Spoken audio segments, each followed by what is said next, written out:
Hey guys, I'm Aristotle, and on this adventure I'm diving into the heart of Copenhagen. From colorful streets to hidden gems, this city is full of surprises at every corner. Copenhagen is a city rich in history, dating back to the 10th century, where royal palaces, historic streets, and centuries-old landmarks tell stories of kings, queens, and the evolution of Danish culture. We explore charming streets, peaceful canals, and even discover historic spots that make us feel connected to the city's past. Along the way, we explore castles, enjoy breathtaking views, climb towers, and try some amazing local food. One of the highlights is stepping into an old library, where the atmosphere is so timeless and inspiring. This is Copenhagen, like you've never seen it before. Don't forget to like and subscribe for more adventures. Let's go! Our first stop is Nyhavn, Copenhagen, and the afternoon welcomes us with a lively, vibrant energy. The rainbow-colored 17th and 18th century houses rise along the shimmering canal, their reflections dancing in the gentle water. Every corner offers a story, every detail whispers history, and the unmistakable maritime charm fills the air. We return in the serene morning, when Nyhavn is almost dreamlike. The soft sunlight caresses the elegant facades and glistening canal waters. Only a handful of locals move quietly along the streets, starting their day. Walking here feels like stepping back in time, experiencing the neighborhood's timeless beauty and quiet elegance, a side of Nyhavn that most visitors rarely see. As the day melts into sunset, the warm golden light transforms the neighborhood into pure magic. The colorful houses glow, the water sparkles like liquid gold, and every corner radiates charm and enchantment. It's not just a place to visit, it's a place to feel, to breathe, and to fall in love with the heart and soul of Copenhagen. Now we are eating at Nyhavns. Faergekro feels cozy and classic, right by the canal with those colorful houses as the backdrop. We choose to sit outside, where the fresh air and lively atmosphere make the meal even more memorable. It feels like dining right in the heart of Copenhagen. I ordered the steak, but it isn't as good as I hoped, lacking flavor and a bit underwhelming. We also tried the fish, but unfortunately it's dry and not as fresh tasting as expected. To end the meal, we ordered dessert, which is fine, sweet, simple, and a small highlight to finish with. In total, we pay $150, and sadly, the food feels like a disappointment compared to the price. After we ate, we visit Kongens Nytorv, a stunning square that feels like the historic and cultural heart of Copenhagen. The grand, elegant 17th century buildings frame the open space, creating a majestic and inviting atmosphere. At the center stands the impressive equestrian statue of King Christian V, commanding attention and adding a touch of regal charm. As we stroll across the square, we notice the perfect blend of historic beauty and modern life. Luxury shops and stylish cafes line its edges, exuding sophistication. Beautifully maintained flower beds burst with vibrant colors, and horse-drawn carriages add a classic, timeless touch, making every step feel like walking through a picture-perfect scene. We also went to Det Kongelige Bibliotek, also known as the Royal Library, and it feels like stepping into a world where history, knowledge, and modern architecture beautifully converge. The library's striking combination of historic buildings and the modern glass-black extension, often called the Black Diamond, immediately catches your eye. The sleek, angular facade of the Black Diamond glistens against the water, reflecting light in dramatic ways and giving the building a futuristic, almost jewel-like appearance. Its sharp lines, smooth black granite, and large glass panels create a bold contrast with the classic architecture surrounding it, while inside, airy, open spaces and minimalist design emphasize light, clarity, and elegance. Exploring the library, you notice intricate details in the architecture, the polished wooden staircases, the elegant reading rooms, and the thoughtful integration of modern design with the historic structure. The interior offers stunning views over the harbor, where sunlight filters through the glass walls and creates reflections that dance across the floors, adding a dynamic, almost cinematic quality to the space. The Black Diamond isn't just visually striking, it's designed to feel open, inspiring, and welcoming, a perfect place to appreciate both contemporary architecture and Denmark's literary heritage. Outside, the library features a beautifully maintained garden with lush greenery, colorful flowers, and peaceful seating areas. Walking through the garden, you feel a sense of calm and reflection, a perfect complement to the intellectual and architectural grandeur inside. The garden offers a quiet retreat where you can pause, admire the library's striking exterior, and enjoy the serenity of the surroundings. We are starting our day going to Christiansborg Palace, a magnificent and awe-inspiring symbol of Danish history and power. From the moment we enter, the palace feels regal and opulent. Its impressive facade, adorned with elegant towers, intricate stonework, and ornate details, immediately conveys centuries of royal heritage and political significance. At the entrance, we buy our tickets, and the friendly staff tells us to wear protective shoe covers to preserve the palace's immaculate floors. We leave our bags in the secure lockers, making sure nothing disturbs the pristine interior. Stepping inside, the palace immediately envelops us in grandeur. The throne room sparkles under chandeliers that hang from exquisitely painted ceilings, casting a warm, golden glow over the rich red carpets and gilded furnishings.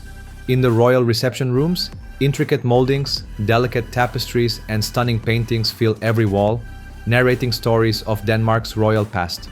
The polished woodwork, antique furniture, and elegant fixtures make every corner feel like a step back in time. One of the highlights inside is the Palace Library, a serene and majestic space where towering shelves of historic books meet polished wood and ornate details. Sunlight filters through tall windows, illuminating the rows of carefully preserved manuscripts and antique volumes.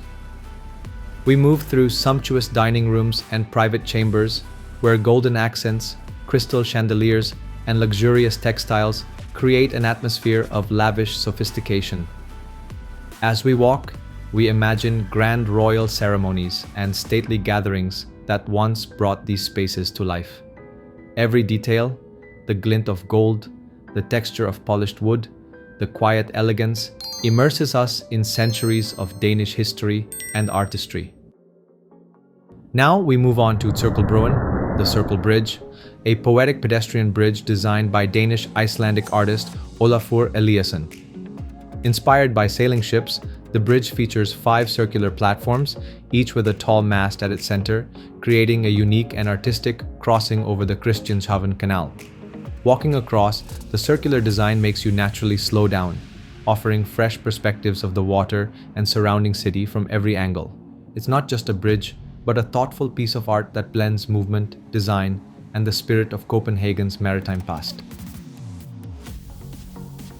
Now we move on to the Church of Our Saviour, one of Copenhagen's most iconic landmarks. On the way there, we ride the bus and then walk.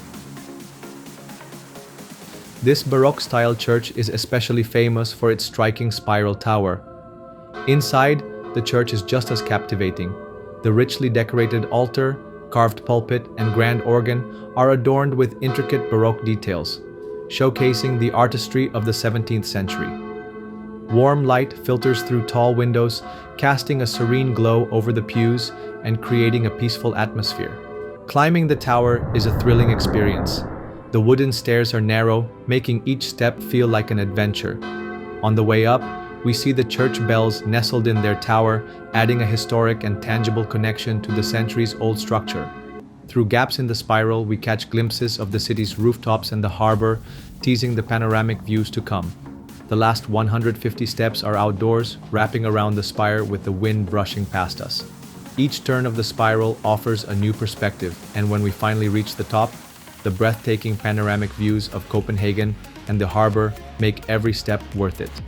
Experiencing the ornate interior and then ascending the tower gives a full sense of the church's history, artistry, and grandeur, all while letting us feel the city from above. This is truly one of the best experiences we have here in Copenhagen. After climbing the Church of Our Saviour Tower, we are looking for a place to eat lunch and decide to go to POPL, a cozy spot by the river. When we arrive, we walk up to the counter and order burgers, crispy fries, and drinks.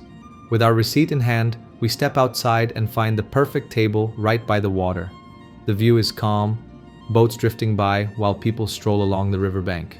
A few minutes later, they call our number, and I go in to pick it up in a bag.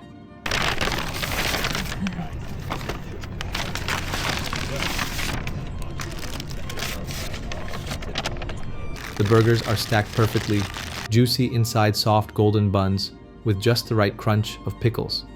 The fries are hot, crisp, and impossible not to finish. We share the burgers and fries, dipping them into sauce, swapping bites, and laughing as the afternoon breeze brushes against us. It isn't just lunch, it's a moment.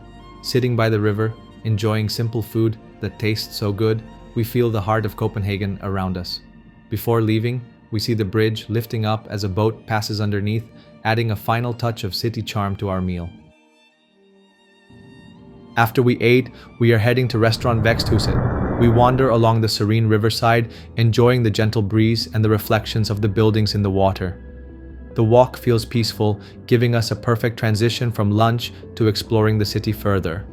Along the river, we discover restaurant Væksthuset, nestled amidst lush greenery with expansive floor-to-ceiling windows that invite the outdoors in. Upon entering, we're greeted by a warm ambiance where nature meets modern design. A subtropical forest stands proudly at the center, surrounded by minimalist wooden tables and soft lighting, creating a tranquil oasis in the heart of the city. A beautiful staircase lined with lush plants connects the floors, adding a sense of adventure and greenery as we explore. Now, we are on the way to Det Kongelige Teater, excited to see one of Copenhagen's iconic theaters. We stay outside, admiring its grand facade and elegant details. The historic building exudes sophistication, with intricate stonework, towering columns, and beautifully maintained surroundings. The theater sits prominently along the square. From Det Kongelige Teater, we are going to ride a ferry. Riding the ferry in Copenhagen feels both relaxing and refreshing, yet also a little adventurous. As the boat gently glides through the water, the city reveals itself from a captivating new perspective. The crisp breeze brushes your face, while the sound of gentle waves creates a calming rhythm. Along the way, we see amazing architecture, sleek, modern glass buildings standing proudly beside elegant, historic landmarks. From this view, the city's unique blend of old-world charm and modern innovation shines beautifully. Watching the picturesque skyline from the water makes Copenhagen feel even more alive and vibrant. A ferry is around $3, and it is way cheaper than riding a boat tour, and it feels just like a tour. After our ferry ride, we head over to Reffe, Copenhagen's vibrant street food and creative hub. Walking through the old shipyard, the place immediately feels alive and full of energy. The industrial buildings are transformed into a colorful playground of food stalls, art, and music, with shipping containers cleverly repurposed into vibrant eateries and workshops, giving the area a unique, edgy charm. We wander between the stalls, amazed at the variety of aromas and flavors. We decide to try a Nordic hot dog, and we share it, enjoying its unique toppings and savory taste. People around us are laughing, tasting, and enjoying the relaxed atmosphere, making the whole place feel welcoming and lively. We also get a drink and look for a spot along the river, appreciating how nice and peaceful it feels while watching the water and soaking in the city vibes. The creativity here is everywhere. Murals brighten the walls, small workshops show local art and handmade goods, and soaking in the golden light of the afternoon sun. After exploring Reffe, we are taking a bus to Tivoli Gardens, one of Copenhagen's most iconic and enchanting attractions. Upon arrival, we buy our tickets and step inside, instantly feeling like we've entered a magical dreamscape. The air is alive with excitement and laughter, carried along with the distant hum of rides whirring and music floating through the park. As we wander along the cobblestone paths, we admire the whimsical buildings and ornate facades, each corner revealing something delightful and full of character. The gardens are lush and vibrant, bursting with colorful blooms that add a fresh, lively touch to the scene. We also see the rides in action, spinning and flashing with colorful lights, which adds to the fun and playful energy of the park. Even though we don't go on the rides this time, the magical atmosphere alone is captivating. As night falls, Tivoli transforms into a sparkling wonderland. Twinkling lights illuminate the paths, rides glow in vivid colors, and the reflections on the wet cobblestones make everything feel dreamlike and surreal. Walking through the park at night is truly breathtaking, giving a sense of fairy tale magic that makes the experience unforgettable. And that wraps up part 1 of exploring Copenhagen. But this story is just beginning. Part 2 will reveal even more of the city's beauty. Don't forget to like, subscribe, and turn on notifications so you'll be the first to join the adventure.